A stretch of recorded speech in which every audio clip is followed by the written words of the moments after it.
everybody. Welcome to Takeoff with John Clark, and we're taking off. We're taking this on the road all week at the Super Bowl in LA. Coverage starts on NBC at noon on Sunday. We're going to have a lot of great guests. Let's bring in the man who's going to call the game with Al Michaels, Cris Collinsworth. You've got a great connection with the Bengals going there 34 years. I hate to age you, but thanks for doing this.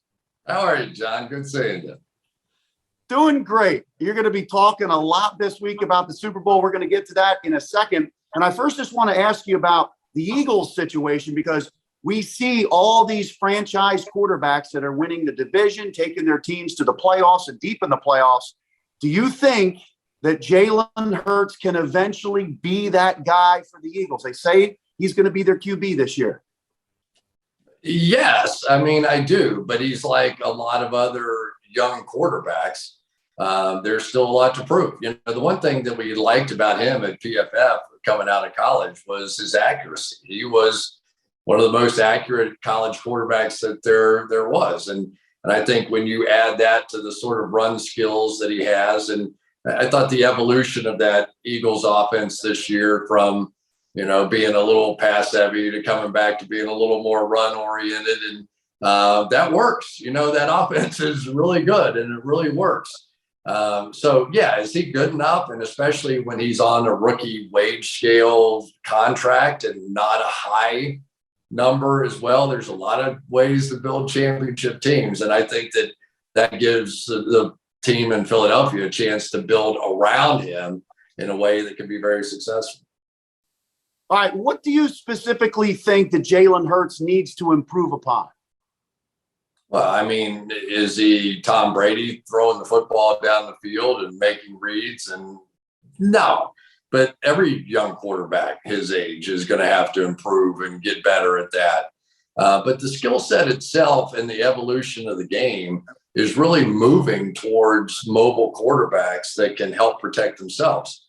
Because so many of these guys, you can try and go find 5 offensive linemen that can keep your quarterback clean at all times, but that's just not a reality in today's NFL. So really what you need is a quarterback with a deep understanding of the game and what they're trying to do to him defensively and how to get the ball out of his hands, and or have some of that escapability that he has that can protect yourself. Tom Brady, to me, Peyton Manning, Drew Brees, all those guys, because of their experience in the league, they knew when that pressure was coming, when they had to throw hot, when they had to get rid of the football. But that doesn't come for anybody in their first, second, third year. So the evolution of all these quarterbacks, and certainly he has a step ahead because of his mobility. But, you know, he's a bright guy. We've interviewed him. We've talked to him. He's going to figure it out. It's just a matter of how strong a team can you build around him at this point. Cris, is there a concern when you have a quarterback that relies on running? You've seen the injuries this year with Lamar Jackson, Jalen Hurts, and Kyler Murray with their ankles. Is that a concern keeping these guys healthy? Of course. Yeah. It's always a concern trying to keep your quarterback healthy because it's not easy to do. But it is, I mean, Joe Burrow got sacked 51 times this year, the most in the league. You know, he's some of the runs that he made in the fourth quarter of that championship game made the difference in the game. It is a part of what football is now. We've seen Aaron Rodgers for years. If they want to rush 4, there are basically 6 gaps in front of you as a quarterback. So if you rush 4, that means there's 2 gaps for whoever wants to take those. Or if you want to play man coverage and you want to chase those receivers all over the field, well, a quarterback run sometimes is the best play that you can use with that. So, you know, it's of course it's a concern. It probably means that you're going to have to find another quarterback that can fit into that. And I think, you know, a little bit Gardner Minshew did some of that this year. But, you know, it's a method that a lot of teams are using right now to find that quarterback with this kind of skill set. Do you think the NFC might be opening up a little bit with Tom Brady retiring? We don't know Aaron Rodgers' situation. You've got Russell Wilson and maybe Jimmy Garoppolo being traded. Do you think the quarterbacks are in the AFC now? A lot of those young ones are. There's a lot of young, talented guys in the AFC right now. But anytime Tom Brady goes away, certainly that opens a few doors for other teams to have a chance. And really, but for some of the injuries that the Bucs had at the end of the year, losing Antonio Brown, Chris Godwin, Tristan Wirfs, I'm not so sure they wouldn't be sitting there in the championship game again. If you're the Eagles, they've told Jalen Hurts that he is their starter this year. The possibility of some of these quarterbacks being out there, and you see the quarterbacks that are coming out. Is there a quarterback that you think is a good starting quarterback coming out of this draft?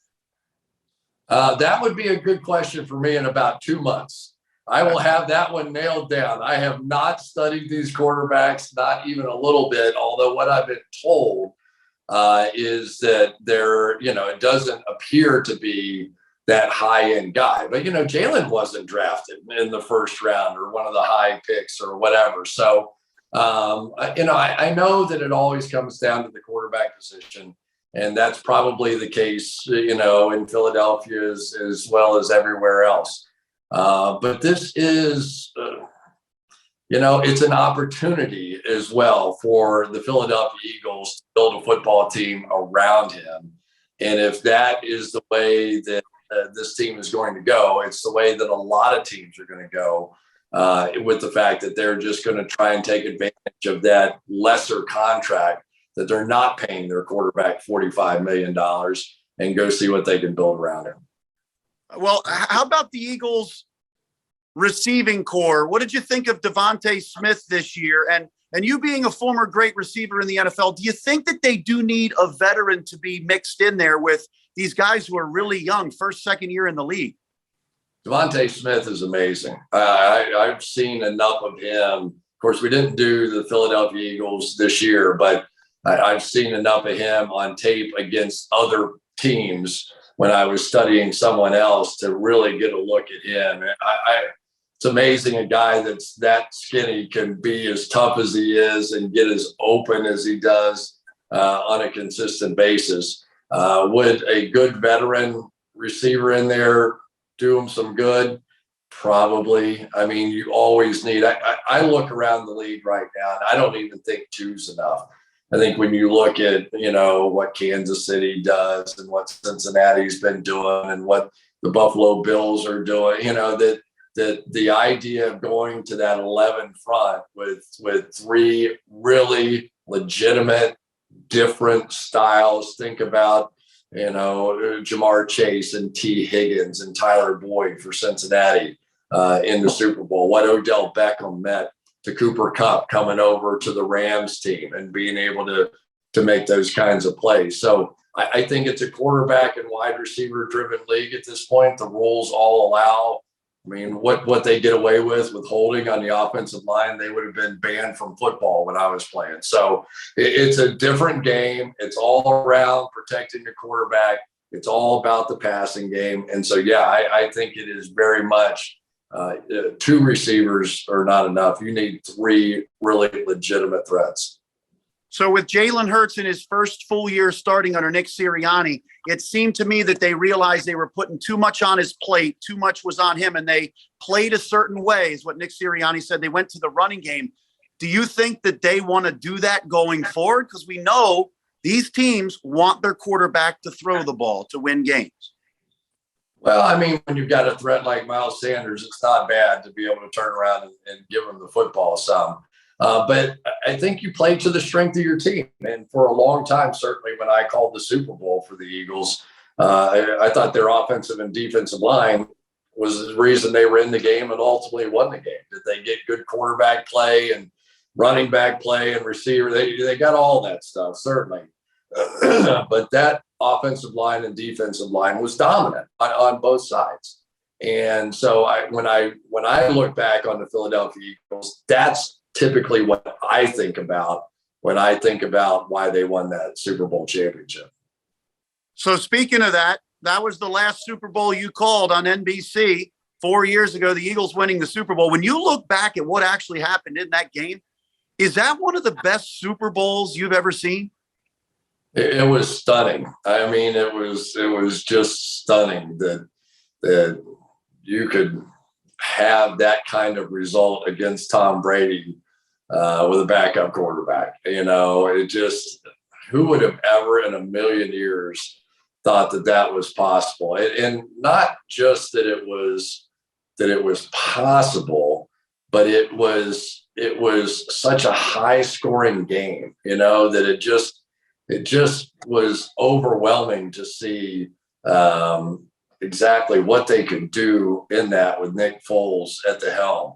And I can remember during the middle part of the week, and Nick Foles was at a press conference, and his wife and child, I think, had showed up at the game, and he got tears in his eyes. And I'm like, this guy is either going to be the most phenomenal thing we've ever seen in this Super Bowl, or this is going to be the biggest flop of all time. But from the first throw he made in that game, he was so cool. He was so under control. It was one of the great, maybe unexpected performances that I'd ever seen in my lifetime. Is it pretty crazy to think of that level of play that he had, one of the greatest performances by a Super Bowl quarterback, and yet when he's not with the Eagles, he's really not a starting caliber player in the NFL? I can't explain it. I honestly, and maybe it goes back to what we were talking about a little while ago, and that's just simply the fact that offensive line and that defensive line was so dominant that it gave him opportunities for additional possessions on the offensive side because of what the defense was doing, although they were having a tough day against Tom Brady too. But that offensive line, Nick Foles, you let him sit back there and survey a little bit. It's certainly never been a question about his arm. So it's a great memory. It really is. I know it is for the people of Philadelphia. It is for me as well. How have Eagles fans treated you in the last couple of years compared to the couple of years after that Super Bowl? It's been fine. Everybody, usually people have a comment or something. They'll come up with it. And someday we'll tell the full story of what happened with the officials' calls in that game, but not today. We can't do it right now? Not a chance. All right. Cris Collinsworth's going to have a book someday. I look forward to reading it. Cris, when I watch the Eagles in the playoffs, how far away do you think the Eagles are from competing with these elite teams in the NFL? You have to get past the Dallas Cowboys right now. That defense looked amazing to me this season. And, with Micah Parsons and Randy Gregory and just so many ways that they can get after the quarterback, that it was something to watch. And you've got to think offensively, they're still going to be there. So, and you match up with their three receivers if they can keep that group together, and then what they're doing on defense too. Couple final questions for you. This Super Bowl, what does it mean to you? I'm going to count up the years, like 34 years after your Bengals went to the Super Bowl. What does this mean to you to see what's happening in the city of Cincinnati and this team? It's almost like the Eagles. It's a little bit of an underdog story.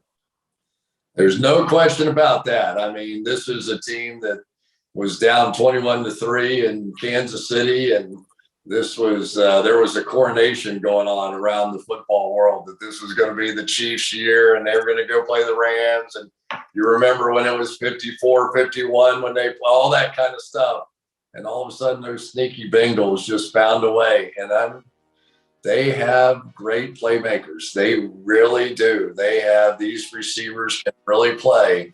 So watch out. Cris, I know you got to run. Have fun at the Super Bowl. We look forward to your call. Hopefully it goes as well for the Bengals as it did for the Eagles when you last called their Super Bowl 4 years ago. Thanks a lot, Cris.